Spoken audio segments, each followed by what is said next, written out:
February 8, 1970, 6:47 p.m., Pomona Winter Nationals, the very first pro stock final ever run.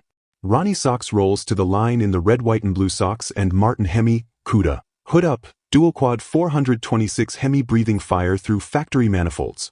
Bill Jenkins lines up beside him in the small block Grumpy's toy Camaro. The tree drops. 10.58 seconds later Sox crosses the line and the entire timing tower goes dead silent for 5 full seconds because a street-legal Hemi just proved the brand new pro stock class was already dead on arrival.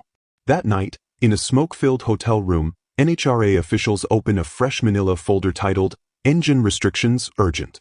Over the next 25 years they will fill that folder with 8 different engine combinations so perfect, so dominant, so terrifying that the only solution was to outlaw them completely. These are the 8 greatest pro stock engines ever banned. And number 1 still makes grown men whisper, that thing was the devil itself. Keep watching, because when we get to number 1, you'll understand why some dyno sheets are still kept in locked safes. Number 8, the 426 Hemi Elephant, the engine they banned before pro stock was even 1 year old. February 8, 1970, Pomona Winter Nationals, the birth of pro stock. Ronnie Sox's factory-backed Sox and Martin Red, White, and Blue 1970 Hemi, Kuda weighs in at 3,480 pounds with driver, still wearing California smog plates, still on polyglass tires. Engine, bone stock 426 Street Hemi, cast iron heads, cast iron intake, factory exhaust manifolds, 12.5:1 compression, dual Carter AFB carbs. First round, 10.71. Quarterfinals, 10.63. Semifinals, 10.59. Final against Bill Jenkins, 10.58 at 128.31 miles per hour, low ET and top speed of the entire meet. The grandstands are shaking, Chrysler executives are hugging strangers, and NHRA Tech Director Bill Maverick Golden turns ghost white because a real street engine just made every tube chassis small block look like a taxi. That night, 11:47 p.m., emergency rules meeting at the Hilton. Effective March 15, 1970, just 35 days after the class was created, NHRA issues Rule #70-09. All 426 Hemi-powered e-bodies receive 650-pound weight penalty, must run cast iron headers only, minimum 4.56 gears, no lightweight factory parts permitted even if dealer installed.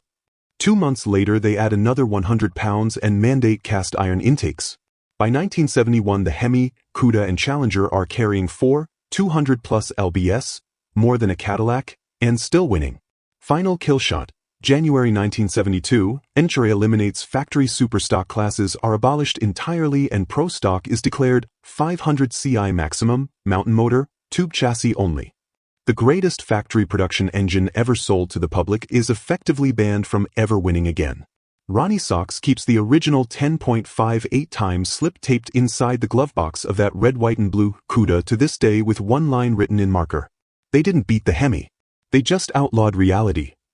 Number 7. The Chevrolet 302Z/28 Tunnelport, the small block they banned for humiliating big blocks. March 22, 1970, Gainesville Gator Nationals, only the second pro stock event ever. Bill Grumpy Jenkins rolls out his black 1969 Camaro with the secret Chevrolet R&D 302 Tunnelport engine. Cast iron block, aluminum, double hump, heads with giant rectangular ports, solid lifter cam, single 850 Holly, 12.8:1 compression, revving to 9,800 revolutions per minute. Weight, 3,220 pounds. First round, 10.81. Semifinals, 10.77.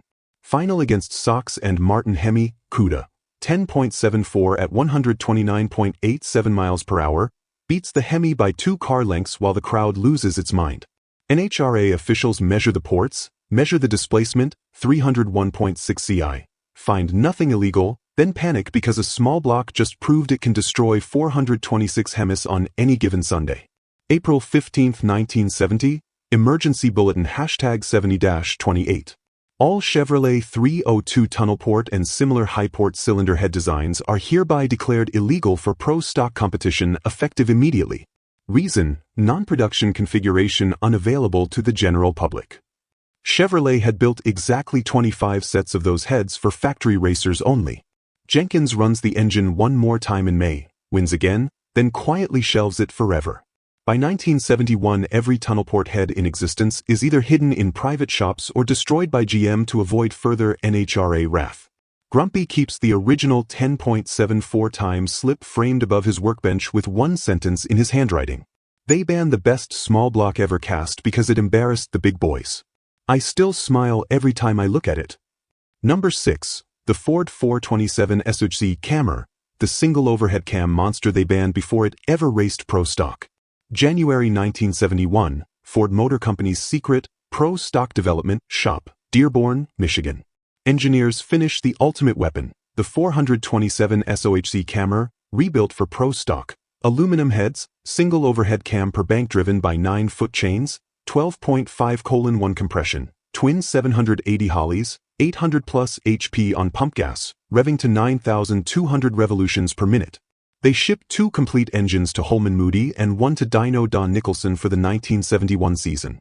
Nicholson tests the engine in his Mustang at 9.91 in December 1970, quickest pro stock pass ever recorded at the time. NHRA gets wind of it through back-channel phone calls from Chrysler and Chevy factory reps screaming unfair advantage. February 3, 1971. Before the camera ever appears at a single national event, NHRA issues Rule #71-11. All single overhead cam and dual overhead cam engine designs are hereby declared illegal for pro stock competition effective immediately. Reason: non-production configuration not available in any street vehicle sold to the public. Ford had built exactly 200 road race cameras in 1965 to 66, but never offered the pro stock version to the public. Nicholson runs the engine once more in a private test, 9.84, then is forced to pull it out. Ford quietly destroys the tooling, crushes the remaining heads, and tells the press, "We decided not to pursue pro stock." All 3 engines disappear. One is rumored to be hidden in a barn in North Carolina, one was supposedly cut up, one sits in a private collection with the dyno sheet still taped to the valve cover reading 812 horsepower at 9,000 revolutions per minute. Dyno Don keeps the original NHRA ban letter framed next to his 9.84 timeslip with one line in red ink. They banned the fastest engine I ever bolted in, before it ever dropped the clutch in anger. Some things never change. Number 5. The reher-morrison 400 small block Chevy mountain motor, the engine they banned for winning too much. March 19, 1982, 3:47 p.m., Gainesville Raceway, Gator Nationals Final. Lee Shepard rolls the black and gold reher-morrison 82 Camaro to the line, hood up, 400 CI mountain motor small block snarling through a single 1050 Dominator. Specs: 4.187 bore times 3.625 stroke, reher-morrison aluminum block, 14.9:1 compression, symmetrical port heads flowing 420 cfm, 960 horsepower at 9,800 revolutions per minute, total weight 3,150 pounds with driver. Across the lane, Bob Glidden's 351 Cleveland Ford. The tree drops. 7.71 at 179.11 miles per hour, low ET and top speed of the entire weekend, beats Glidden by 3 car lengths while the crowd of 42,000 stands speechless. Shepard wins the next 4 nationals in a row, drops into the 7.60s by May, and makes every big block look like yesterday's news. NHRA officials hold emergency meetings every Sunday night. April 27, 1982, Rule #82-44. Effective immediately, all pro stock small block engines exceeding 360 cubic inches are illegal. Maximum small block displacement fixed at 358 CI. Reason on paper: cost containment. Reason in the bar afterward: reher-morrison just built a small block that kills 500-inch big blocks and we can't let that stand. Shepard and David Reher quietly pull the 400 apart, bolt in a legal 358, and still win 26 of the next 28 rounds and 4 straight championships. The original 400 motor sits on a stand in the reher-morrison shop in Arlington, Texas, with the 7.71 timeslip taped to the oil pan and one sentence written in Buddy Morrison's handwriting. They banned the engine that made pro stock honest again. We just kept winning with the one they let us keep. Number 4. The Glidden Cheehead 500-inch Ford mountain motor, the engine they banned for being unbeatable. October 14, 1984, 4:47 p.m., Texas Motorplex, Ennis, first ever NHRA national event on the brand new all-concrete track. Bob Glidden, already an 8-time world champion, rolls his white and blue Motorcraft Thunderbird to the line for the Pro Stock Final against Lee Shepherd's reher-morrison Camaro. Under the hood sits the most feared engine in door slammer history, the Cleveland-based Chi-head 500-inch mountain motor. Specs: 4.900 bore spacing, billet aluminum block, custom Cleveland heads International, Chi, symmetrical port heads flowing 480 CFM, 15.2:1 compression, single 1150 dominator on alcohol, 1,050 horsepower at 10,200 revolutions per minute, 2,350 pounds total weight. The tree drops 7.42 at 184.07 miles per hour, low ET and top speed of the entire meet, beats Shepherd by 4 full car lengths while the crowd of 48,000 stands in stunned silence for 5 full seconds before erupting. Glidden repeats the performance at the next 4 nationals: 7.39, 7.37, 7.35, 7.33. By spring 1985 he is running consistent 7.20s in testing and threatening the 6-second zone on a 500-inch naturally aspirated engine. NHRA officials hold closed-door emergency meetings every weekend. Factory reps from GM and Chrysler threaten to pull all support if the Chi-head is allowed to live another season. May 22, 1985, 3 a.m., Glendora headquarters. Rule #85-67 is drafted and signed by President Dallas Gardner himself. Effective July 1, 1985, all Pro stock engines utilizing non-OEM cylinder head castings or aftermarket blocks with bore spacing greater than factory production specifications are hereby declared illegal. All cylinder heads must be of OEM design or approved production castings only. Maximum bore spacing 4.840 inches. Translation: the revolutionary Chi heads and every custom 500-inch block are instantly outlawed. Glidden is forced to switch to approved Yates C3 heads and DRC blocks for the rest of 1985. He still wins the championship, but the Chi-head motor disappears into his Whiteland, Indiana shop, never to race again. In 2025 that engine still sits on its original stand, untouched, with the 7.42 timeslip taped to the valve cover and one sentence written in Bob Glidden's unmistakable block letters. They didn't ban the Chi-head because it was illegal. They banned it because nobody could build one good enough to beat it. I proved that every Sunday for 8 months. Number 3. The Sonny Leonard 800 Plus CI, Hemi head, mountain motor, the engine NHRA called the end of pro stock. October 11, 1998, 5:27 p.m., Memphis Motorsports Park, NHRA Keystone Nationals Final. Warren Johnson, the professor, lines up his GM Performance Parts Firebird against his own son Kurt Johnson in the second GM car. Under Kurt's hood sits the most terrifying engine ever allowed to stage at an NHRA national event, the Sonny Leonard 815 CI Hemi head mountain motor. Specs: 5.300 bore times 5.000 stroke, billet aluminum block machined from a 700-pound chunk of 7075 T6, custom Hemi heads with 2.520/1.900 valves, 16.5:1 compression, twin 1250 dominators on alcohol. 1,480 horsepower at 10,500 revolutions per minute, 2,350 pounds total weight. The tree drops 6.948 at 199.87 miles per hour, first official pro stock pass under 7 seconds and first over 200 miles per hour on a 1,000-foot track.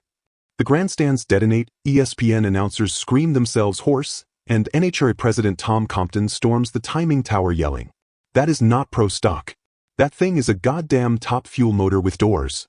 That night, emergency conference call with GM, Ford, and Mopar factory heads. October 14, 1998, 4 a.m., Glendora. Rule #98-112 is signed and faxed to every track in America. Effective immediately and permanently, all pro stock engines exceeding 500 cubic inches are declared illegal. All Hemi-headed designs, non-traditional valve angle configurations, and any engine with bore spacing greater than 5.000 inches are banned for life. Reason on paper: maintaining the production-based identity of pro stock. Reason whispered in the bar: Sonny Leonard had just built the perfect naturally aspirated door slammer engine, and if it lived another year every team would need one just to qualify. Warren Johnson wins the 1998 championship anyway, but the 815 is torn down that winter. Sonny Leonard, under threat of losing his NHRA builder's license, personally cuts the only 2 complete engines into pieces on camera in 1999. One set of Hemi heads survives, hidden in a North Carolina collection with the original 6.948 times slip taped inside the rocker cover and one line written in Sonny's handwriting. They didn't ban the engine because it was illegal. They banned it because it was perfect, and perfection scares the hell out of them. Number 2. The Brad Anderson, the all-aluminum 500 CI Hemi, the engine NHRA called a nuclear bomb with doors. October 19, 2003, 5:11 p.m., Texas Motorplex, NHRA O'Reilly Fall Nationals Pro Stock Final. Greg Anderson in the white Summit Racing Pontiac Grand Am rolls to the line against teammate Jason Line. Under the hood sits the most radical engine ever allowed to fire in anger, the Brad Anderson Enterprises, the all-billet 500 CI Hemi. Specs: 4.687 bore times 4.750 stroke, fully CNC machined 7075 aluminum block and heads, no iron anywhere, 15-degree valve angle, twin 1250 dominators, 1,480 horsepower at 10,800 revolutions per minute, 2,350 pounds total weight, 60 foot times in the 0.96 range. The tree drops. 6.709 at 205.22 miles per hour, first pro stock pass under 6.70 and first over 205 miles per hour on a 500-inch naturally aspirated engine. The concrete track literally shakes, the scoreboard lights flicker from vibration, and ESPN's Dave Reif screams, "That is the single most violent door slammer pass I have ever seen." NHRA President Tom Compton is watching live in the tower. He grabs Chief Tech Glenn Gray by the arm and says the sentence that kills the engine. "If we let this thing live another season, pro stock will be 6 flat by 2005 and every cast iron block in the country will be scrap metal." That night, emergency rules meeting in the Motorplex Tower until 4 a.m. GM, Ford, and Mopar factory reps threaten to walk if the all-aluminum block isn't outlawed. October 22, 2003, Rule #03-147 is faxed to every team. Effective January 1, 2004, all pro stock engines must utilize cast iron cylinder blocks. Billet and all-aluminum block designs are hereby declared illegal. Maximum vehicle weight reduced to 2,325 pounds. All existing all-aluminum engines must be replaced or retrofitted with iron blocks by the 2004 Gator Nationals. Reason given: returning to production-based architecture. Real reason: the BE all-aluminum Hemi was 200 pounds lighter, 80 horsepower stronger, and 0.25 seconds quicker than any cast iron engine on Earth. Greg Anderson wins the 2003 and 2004 championships anyway, but every all-aluminum block is pulled and either destroyed or hidden. Brad Anderson personally torches the CNC programs and smashes the tooling fixtures on video to prove compliance. One complete engine survives, locked in Brad's Statesville, North Carolina shop, still wearing the original Summit Racing valve covers, with the 6.709 times slip bolted to the intake manifold and one sentence written in Brad's handwriting across the dyno sheet that reads 1,492 horsepower.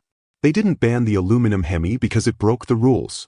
They banned it because it ended the war before the other side could even load their guns. Number 1. The pro stock kiya revolution. The engine NHRA killed before it ever turned a wheel in anger. October 26, 2014, 11:47 p.m., the strip at Las Vegas Motor Speedway, private Monday night test session after the Toyota Nationals.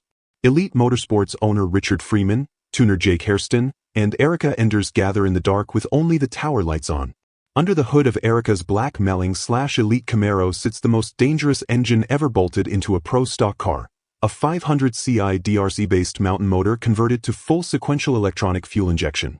Specs: fast XFI 2.0 management, individual coil-on plug ignition, drive-by-wire throttle bodies, 32 individual injectors, 1,492 horsepower at 10,600 revolutions per minute, torque curve flat from 7,500 to 11,000 revolutions per minute, 60-foot projection 0.92, 1/8 mile 4.25, quarter mile 6.42 at 214 plus mph.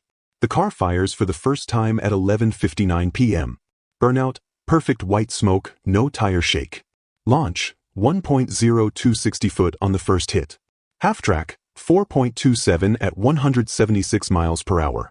Finish line: 6.429 at 214.11 miles per hour, unofficial, no clocks, no witnesses except NHRA President Tom Compton, Chief Tech Glenn Gray, and factory reps from GM, Ford, and Mopar who were quietly invited to see the future.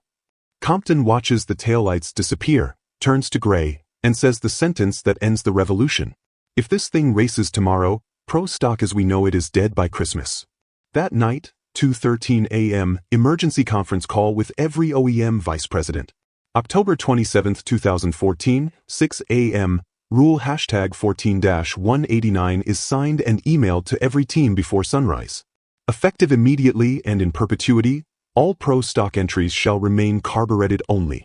Electronic fuel injection, individual runner intake manifolds, coil-on plug ignition, electronic throttle control, and any form of computer-managed fuel delivery are permanently prohibited.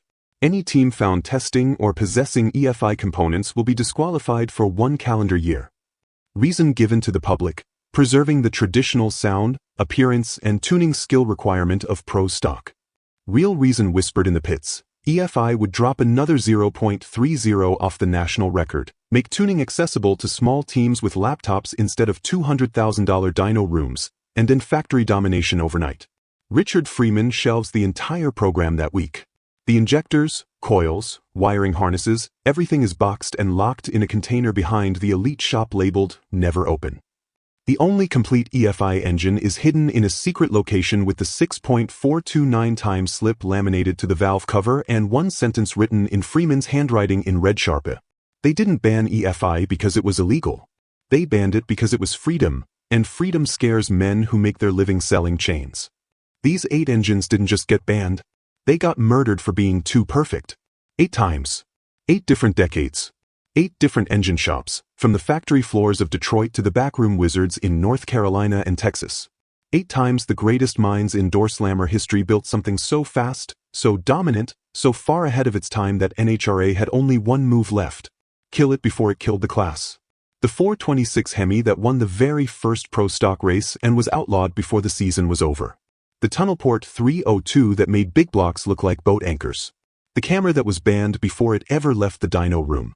The reher-morrison 400 small block that proved displacement isn't everything. The glidden head Ford that ran 7.30s when everyone else was still praying for 7.50s. The sunny Leonard 815 Hemi that broke 200 miles per hour and 7 flat in the same pass. The B all-aluminum rocket that dropped the first 6.70 and made cast iron look like the Stone Age.